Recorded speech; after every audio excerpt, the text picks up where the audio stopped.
also a licensed immigration advisor for Australia and also New Zealand, and I live in South Africa.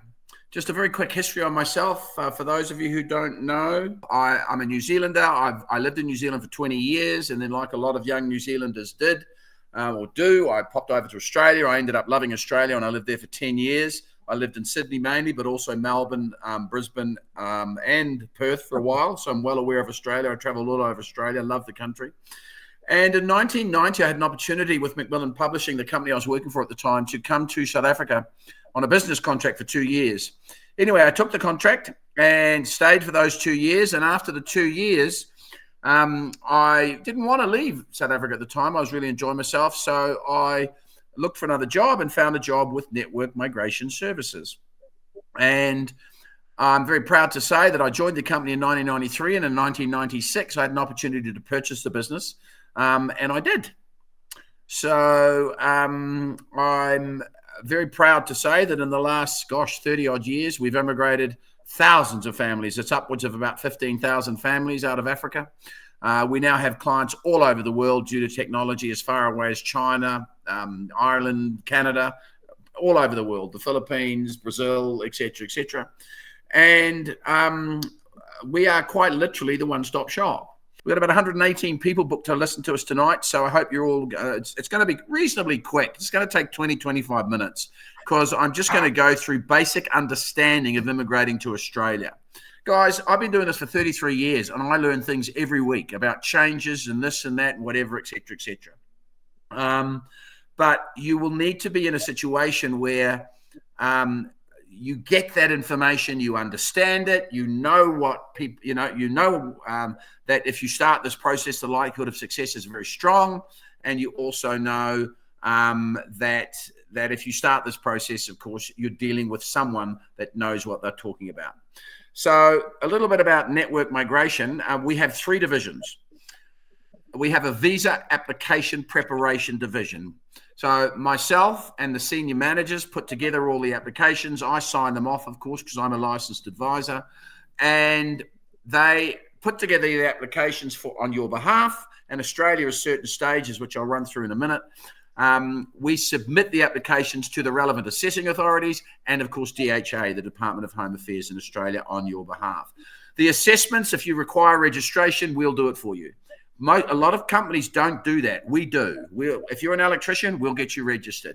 If you're a plumber, we'll get you registered. If you're a physio, we'll go through the process of assisting you to get registration. Some of the registration requirements might require you to do an exam or two, or an upgrade or two of your qualifications. Well, it is what it is. But we will certainly be helping you with that particular process, unlike other companies. The second division is relocation assistance. And that's the physical aspect of immigrating. Flights, furniture, meeting at airports, taking pets with you, opening bank accounts, shifting money, those types of things. All the physical, meeting at airports, arranging accommodation, putting you in touch with people for healthcare or insurances or whatever. These are all services, and they're free services where we put you in touch with our service providers.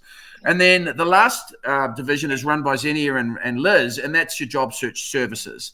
And they're things like, for Australia, 99% of you will actually have your visas up front. So it makes job search a little bit easier because you've got the right to work. And we will do your CVs, we'll do your LinkedIn profiles, and we'll introduce you to the Australian job market. But you're going to a country where unemployment's around 4%. So I wouldn't be too worried once you've got your visa about getting a job offer. And in fact, in 30 odd years, I've never had a client enter Australia and not find work, ever. There's not a visa on the planet we can't assist you with. All right? There really isn't. So it's a case of telling us your situation. You might be a parent wanting to join your family in Australia. You might be a spouse of an Australian citizen or permanent resident. You might be you might have got a job in Australia, which I'll talk about in just a second. You're looking at a subclass 482 visa. You might be going on a visit, etc., etc. So whether it's parental, investor, business visas are currently closed for Australia, by the way. They'll open shortly, we believe, when they've revamped them a bit, but they're currently closed. So there's really not a visa on the planet that we can't do. In Gorney, we can definitely work with you as a qualified diesel mechanic. You're in big demand in both countries. The difference for Australia is you need your skills assessed up front, whereas New Zealand, you actually don't. So when you send me your CV, Ngoni, I will send you all of the procedures, processes, costs, timeframes, etc., etc. So just email me your CV to andrew@networkmigration.com. So there's not a visa on the planet we can't do. And if you go to the next slide, this is just a tourist stream visa, the Australian Visitors Visa. You can go to Australia on a look-see trip if you want to as a tourist. You can even look for work during this period of time, but you cannot lodge the work visa application while you're in Australia because it just takes too long. You won't get a visa long enough for you allowed to stay in Australia if you've gone to Australia and found a job. The company has to be an approved sponsor in Australia anyway if they're going to sponsor you. Okay, so if we just move on to the next slide, which is Australia Work and Holiday Visas, subclass 462. This is for certain countries. Okay, so South Africans unfortunately can't use this visa. It's for countries like Ireland and England and Canada and America and Brazil. And, you know, there's about 30 or 40 countries that have a visa waiver agreement, but you must be single, i.e. not in a relationship, under 31 years old, and you get a visa which is valid for 12 months. You can actually extend it, but it's a working holiday visa. Okay, so that's one of them as well. But the main ones we're going to talk about, then we've got the student visas, of course, which are available to international students. You're going to have no waiting lists in Australian institutions. But with a student visa, of course, I can send you all the information if you want to study in Australia, but you've got to be in a situation where you are able to afford not only your study, but also, of course, being able to live in Australia for that period of time. You are allowed to work on a student visa for 20 hours a week or 40 hours a fortnight, but you're not allowed to work full-time, clearly. Okay, I mean, a lot of people on student visas in Australia, and most of them are driving taxis, and that's how they get in on these student visas. So it is one way of getting you into Australia. If you don't qualify, depending on, of course, what courses you want to study, you could potentially look at a student visa, and it'll depend on your age as well. Okay, now the next slide's talking about the visas we're going to concentrate on tonight, which are your 189, your 190, and your 491 visas, commonly known as the skilled migrant category to Australia. Skills assessments for these lodgements are mandatory. In the event you engage us, within the first week of coming on board, you will receive a starter pack. And that starter pack is specifically designed for you and your family. And it is designed around what your skills assessment would require. In other words, the documentation for a positive skills assessment, and of course, all the other documents like your birth certificates and passports and marriage documents and relationship proof and qualification document and work experience, etc., etc. But skills assessments are mandatory. So are English, unless you are coming from a country where you're exempt from the English test, like England or Ireland or America. But if you're exempt from the English test, you can't claim the points for it. And you might just need the points, which I'm going to show you in a minute, to actually get to that specific selection mark that you'd require to be selected and offered residency in Australia. As it states openly here, each assessing authority has its own procedures and timeframes and charges, and the assessment of your qualification and experience by the assessing authority can take some time, and they vary between different authorities. So they're going to take anywhere from 4 weeks to 4 to 5 months, depending on the assessing authority you are using. Okay? So just going to the next slide, which is your points indicator. So on that slide, on the points indicator slide, you'll notice that your points for age, it cuts off at 45. And that's because if you are over the age of, or 45 years old or over, then you cannot do a skilled migrant application to Australia. Simple as that. You cannot do it under any circumstances. They won't accept you on a skilled migrant points tested based application. You could possibly get in on a work visa, but be extremely careful because they're valid for up to 4 years. And then your only way to stay after those 4 years is if you get a ministerial waiver, or for 3 of those 4 years, you've earned $167,500 a year, which is extremely good money. Very, very good money. I've only ever had one of those. He was a doctor.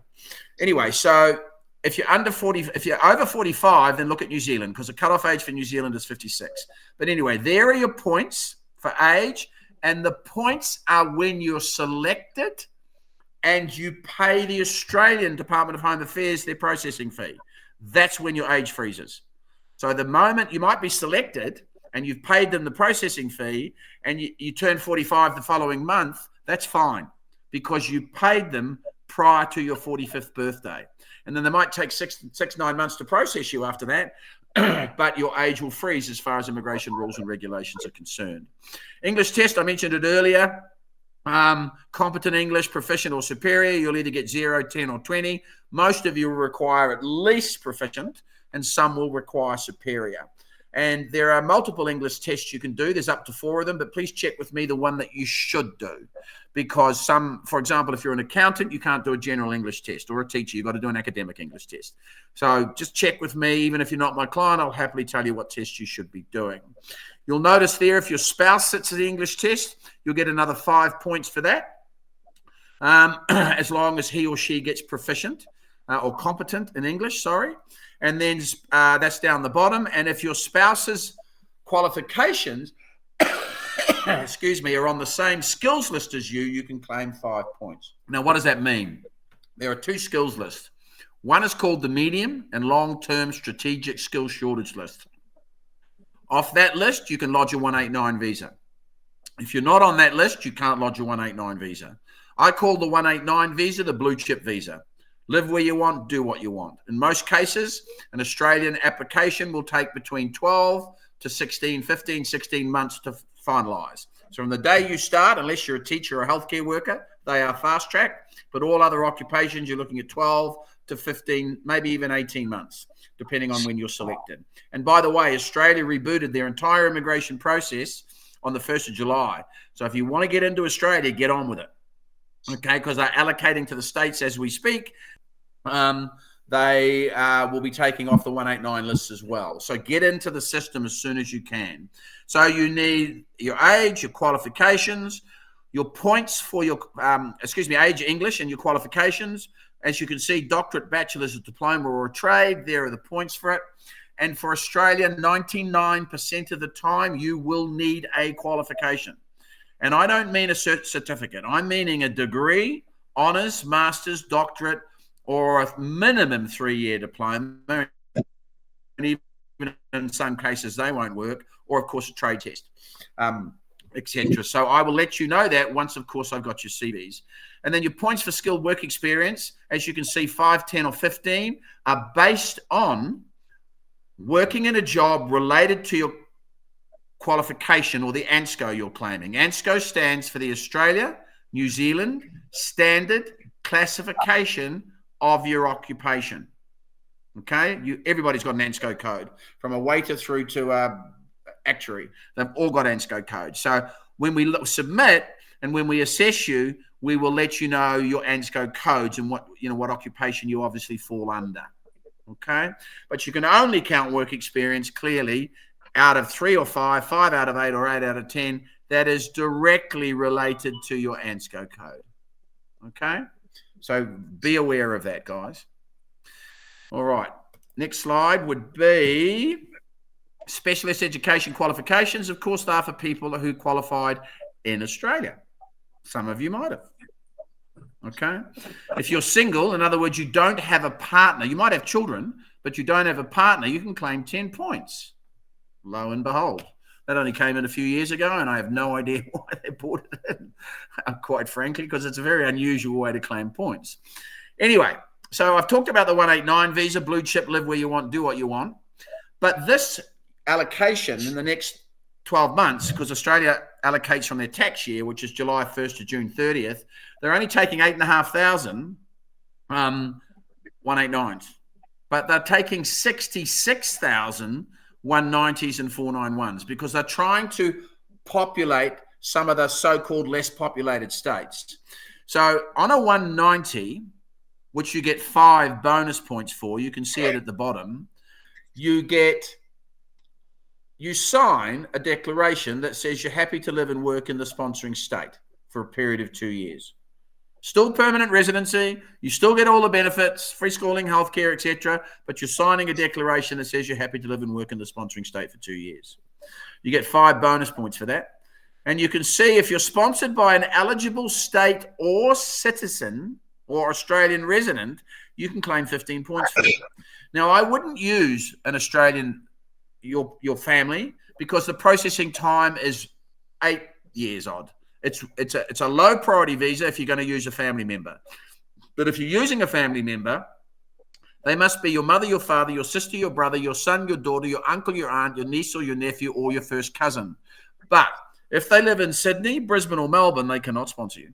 It's as simple as that. Okay? But I promise you, I wouldn't use a family member. I haven't done a 491 family sponsorship ever since it came out in 2019. And prior to that, we didn't do them anyway because the processing time is just too long. Now, the 491 state sponsorship only came out in November 2019, just before COVID hit. And as we speak, we're starting to get our allocations now because COVID's plus minus 3 years ago, or just over, for clients that have been in Australia on a 491 and now being accepted for what the caveat's taken off. Now, a 491 is issued to you for 5 years. You still get free schooling and healthcare. However, in that 5 years, for the first 3 years that you enter Australia, and you've got a year to enter, then for those 3 years, you cannot live or work in Sydney City, Brisbane City, or Melbourne City. You can live anywhere else in Australia on a 491 visa except those 3 cities.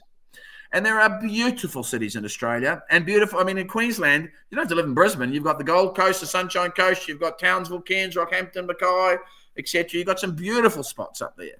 Adelaide is beautiful in South Australia. West Australia, Perth is one of my favourite cities in the world, for example. So a 491 is not a bad visa to get, and a 190, especially because they're allocating 66,000 of them in the next 11 months. So you need to get on with it.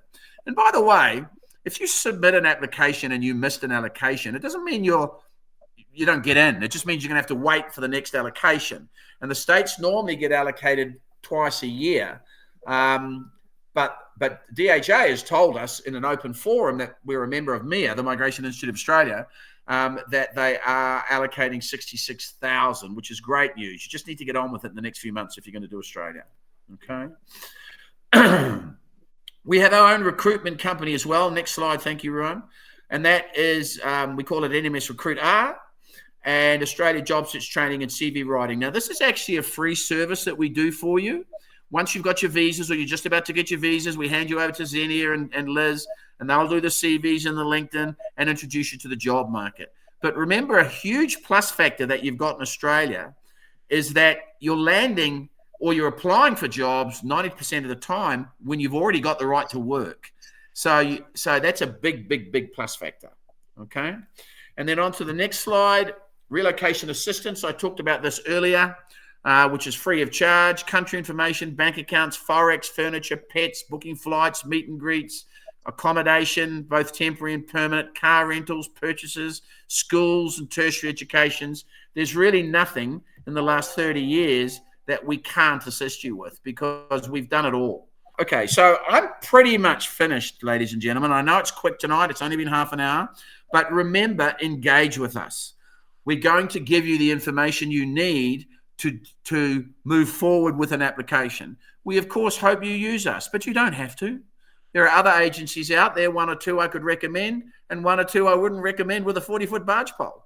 So if you're going to do this, please work with a team of people that you trust and that care about your migration process just as much as you do. And I am blessed with an outstanding group of people that work for Network Migration. There's about 19 or 20 of us. I haven't counted recently.